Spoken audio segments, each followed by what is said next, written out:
સાહેબ આ બધા rose day, propose day, teddy day, chocolate day, hug day, kiss day અને આ વેલેન્ટાઇન ડે આ બધા રહ્યા ને ઈ છે ને ખાલી કુંવારા જ મનાઈ શકે.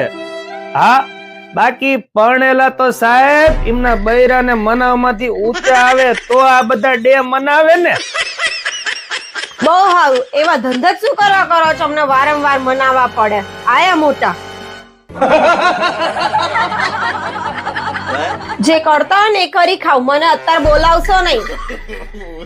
જોયું ને ડે તો ઠીક પણ એક તહેવાર તમે પરણી ગયા પછી શાંતિથી મનાઈ ન શકો એટલે તમે બધા કુંવારા છો, બધા જલસા કરો અને મોજ કરો.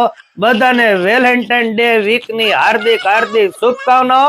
કુંવારાઓ જલસા કરો, બાકી પરણેલા કેવા જલસા કરે છે ઈ કોક પરણેલા ને પૂછજો. ભેરુજી મહારાજ